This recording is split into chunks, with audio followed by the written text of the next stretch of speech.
Hi, so yeah, I'm Cameron Zobrist, local Boy Scout from Troop 70. I go to GREENBRIER East High School, which is just down the road from here. And when the flood hit last year, we were all deeply affected by it. And when it came time for me to decide an Eagle Scout project, I realized nobody had done anything to commemorate the 8 people that died in White Sulphur Springs. So me and Audrey Van Buren, we discussed building something like this memorial here in downtown White Sulphur. And this has to do with the flood that was June 23rd, yeah. 2016. So yeah, the flood happened on June 23rd. That we had around 5 or 6 inches of rain in 2 or 3 hours, and then a flash flood that actually washed away this creek bank that you can see back here, and it killed 8 local residents as well as many other people outside the city limits.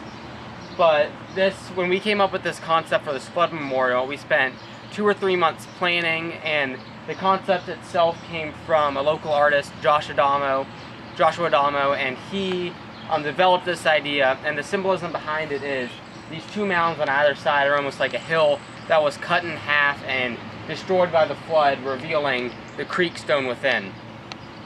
So the final product will have all 8 names, 4 on each side of the people that died. And it's really just a way for the local residents to remember what happened on June 23rd and remember all that was lost during that time. What a great idea, and I know it's flood inspired, but I mean, how did you come up with this idea? So basically it was me and Audrey. We were sitting around and we were trying to figure out a way to come up with a memorial. And Audrey's just a friend? So Audrey, she is actually currently running for city council, and she is over parks right now for White Sulphur. So I was talking with her, and it started off with an idea of just ordering basically a granite, almost like a granite bench that you would see in a graveyard.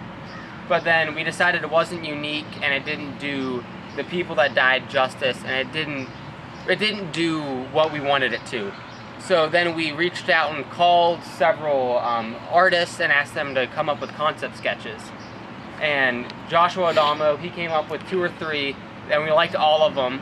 But then Audrey, Josh, and then Habibi Mamone and Larry Klein, who were 2 people in charge of Loving Friends and the sporting club, we sat down and we picked a design, and this one came out to be our favorite.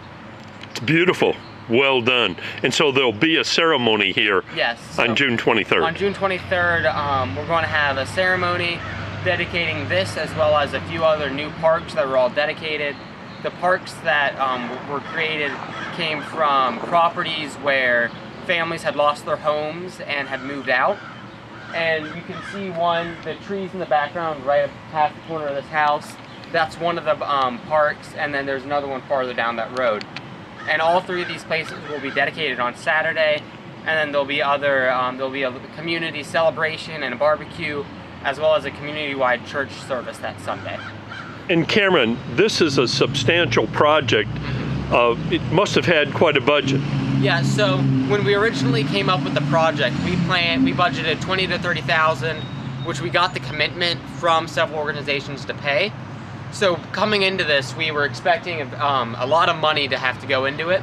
But whenever I called a organization and told them what we were doing, they were very willing to either donate the supplies or give them at a very discounted rate. So like all this cinder block you can see in the wall, that came from RBS. The footers that it's all sitting on top of were both dug and donated by Lynch Construction. All the stonework you see has been completely free, and the time has been donated by local masons. Just everything here has been a community-wide effort and really symbolizes what we were trying to do through this memorial. Wow, great effort. Thank you you very much for joining us today.